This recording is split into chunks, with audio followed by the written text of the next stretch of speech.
রাষ্ট্রীয় অতিথি ভবন যমুনায় প্রধান উপদেষ্টার সভাপতিত্বে উপদেষ্টা পরিষদের বৈঠক শেষে এই মুহূর্তে সংবাদ সম্মেলন করছেন তার প্রেস উইং। আমরা সরাসরি যুক্ত হচ্ছি সেখানে।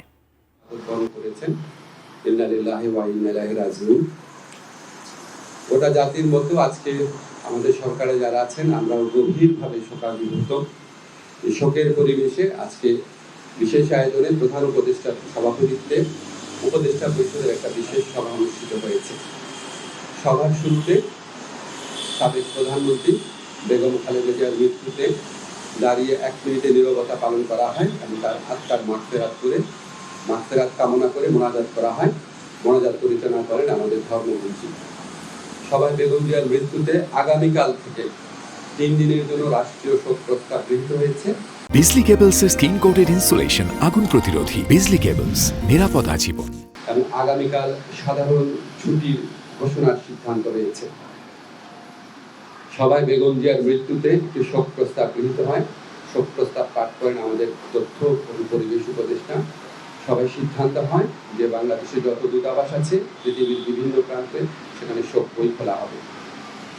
সভায় বিশেষ আমন্ত্রণে অংশ নেন বিএনপির মহাসচিব জনাব মির্জা ফখরুল ইসলাম আলমগীর। তিনি সাবেক প্রধানমন্ত্রী বেগম খালেদা জিয়ার পক্ষ থেকে বেগম খালেদা জিয়ার পরিবার এবং দলের পক্ষ থেকে অন্তর্বর্তীকালীন সরকারের প্রতি কৃতজ্ঞতা প্রকাশ করেন এবং বেগম জিয়ার নিরাপত্তা সহ সকল ক্ষেত্রে প্রয়োজনীয় সহযোগিতা প্রদান করার জন্য ধন্যবাদ জানান।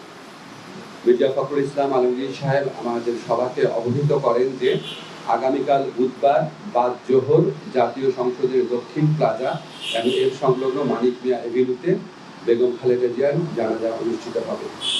জানাজার পর তাকে শহীদ রাষ্ট্রপতি বীর মুক্তিযোদ্ধা রাষ্ট্রপতি জিয়াউর রহমানের পাশে দাফন করা হবে। শহীদ রাষ্ট্রপতি জিয়াউর রহমানের পাশে। আজকে সবাই বেগম জিয়ার দাফন এবং জানাজা সম্পর্কিত বিষয়ে সরকার সব ধরনের সহযোগিতা প্রদান করবে বলে জানিয়েছেন মাননীয় প্রধান উপদেষ্টা। মাননীয় প্রধান উপদেষ্টা ডক্টর মোহাম্মদ ইউনূস সভায় বেগম জিয়ার বিষয়ে বিভিন্ন স্মৃতিচারণ করেন। একটা কথা বলতেই হচ্ছে, উনি আমাদেরকে মনে করিয়ে দেন শেষ যখন দেখা হয়েছিল বেগম জিয়ার সাথে একান্তে অনেকক্ষণ কথা বলেছিল। আপনারা জানেন সেনা সদরে যে অনুষ্ঠিত হয়েছে প্রোগ্রাম, সেখানে উনি অত্যন্ত উৎফুল্ল ছিলেন, সবার সাথে কথা বলেছেন এবং উনি স্মৃতিচারণ করেছেন মাননীয় প্রধান উপদেষ্টা। এবং উনি এটা বারবার বলেছেন যে আজকে এরকম এই জাতির এই বিশেষ মুহূর্তে আমাদের বেগম খালেদা জিয়ার উপস্থিতি অনেক প্রয়োজন ছিল। গোটা জাতি ওনার জন্য দোয়া করেছে, আল্লাহর ইচ্ছা উনি চলে গেছেন। কিন্তু বাংলাদেশের ইতিহাসে, বাংলাদেশের প্রতিটি মানুষের হৃদয়ে, বাংলাদেশের প্রতিটি আত্মমর্যাদাশীল গণতন্ত্রকামী দেশপ্রেমিক মানুষের হৃদয়ে ওনার অবস্থান অক্ষয় অবিনশ্বর হয়ে থাকবে। আমি ব্যক্তিগতভাবে মনে করি বাংলাদেশের ইতিহাসে এত শ্রদ্ধা, এত সম্মান, এত ভালোবাসা নিয়ে এরকম একজন নেত্রী চলে যাওয়া এটা একটা বিশেষ মুহূর্ত এবং আমরা বাংলাদেশের প্রতিটা মানুষ এই শোকে একত্রিত হয়েছি। একত্রে আমরা আগামীকাল শোক দিবস পালন করবো, এরপরে দুদিন শোক দিবস পালন করবো। সবাই আমরা বেগম খালেদা জিয়ার প্রতি যথার্থ সম্মান প্রদর্শনের জন্য ওনার যে জানাজা হবে এবং ওনার যে দাফন কাজ হবে সেটা আমরা অত্যন্ত শৃঙ্খলার সাথে আবগামী পরিবেশে আমরা আমাদের সবার দায়িত্ববোধ থেকে সুশৃঙ্খলভাবে এই অনুষ্ঠানগুলো আমরা দাফন এবং জানাজার যে কর্মসূচি রয়েছে সেগুলো আমরা পালন করবো, এই প্রত্যাশা আমরা ব্যক্ত করছি। ধন্যবাদ। আপনি আগের সময় নির্দয় আচরণের কথা বললেন। ওনাকে একটা প্রহসনমূলক রায়ে ওনাকে জেলখানায় পাঠিয়ে অকথ্য নির্যাতন করা হয়েছে। বেগম খালেদা জিয়াকে যেই মামলায় দোষী সাব্যস্ত করা হয়েছে, এটা যে প্রহসনের একটা রায় ছিল, এটা যে একটা সম্পূর্ণ সাজানো রায় ছিল, এটা আমাদের সর্বোচ্চ আদালতের আপিল এবং রিভিউর মধ্যে দিয়ে প্রমাণিত হয়েছে। সর্বোচ্চ আদালত সুপ্রিম কোর্টের আপিলের ডিভিশনের রায়ের মধ্যে বারবার বলা হয়েছে যে বেগম জিয়াকে যেই মামলায় সাজা দেওয়া হয়েছে সেটা সম্পূর্ণ রংলি, উদ্দেশ্য প্রণোদিতভাবে, জিজ্ঞাসাপ্রসূতভাবে ওনাকে সাজা দেওয়া হয়েছিল।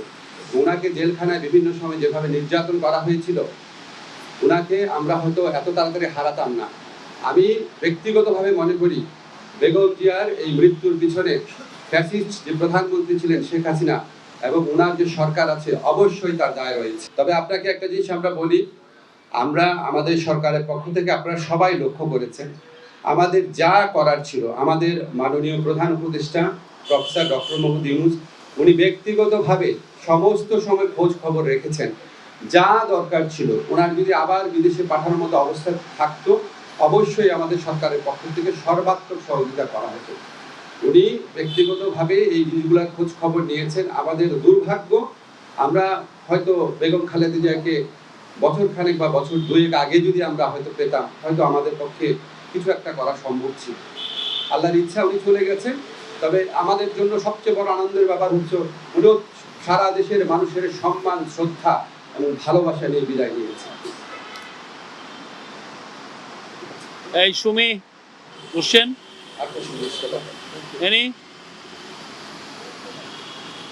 ঠিক আছে, আপনারা সবাই ভালো থাকবেন। এই বিষয়ে একটা মিটিং হচ্ছে এখন 12:30টার সময়, কালকের সিকিউরিটি সিচুয়েশন। আমি জাস্ট মাইকেই বলে দিচ্ছি, কালকে মাননীয় প্রধান উপদেষ্টার নির্দেশক্রমে আগামীকাল জানাজা এবং দাফন অনুষ্ঠান সার্বিকভাবে কোঅর্ডিনেশন করার জন্য 12:30টার সময় এখনই আমরা স্বরাষ্ট্র মন্ত্রণালয়ে বসছি। এছাড়াও বিভিন্নভাবে কোঅর্ডিনেট করা হচ্ছে। আমরা চাই এই আগামীকালের যে জানাজা এবং দাফন এটা যেন সুশৃঙ্খলভাবে অনুষ্ঠিত হয়। আপনারা সবাই সহযোগিতা করবেন। আপনারা গণমাধ্যম এই স্বৈরাচারী ফ্যাসিস্ট সরকারের পতনের পর যেভাবে সরকারকে বিভিন্ন কাজে সহযোগিতা করছেন, আমরা সত্যি কৃতজ্ঞ। আগামীকাল ইনশাল্লাহ আমরা আপনাদের সহযোগিতা পাবো।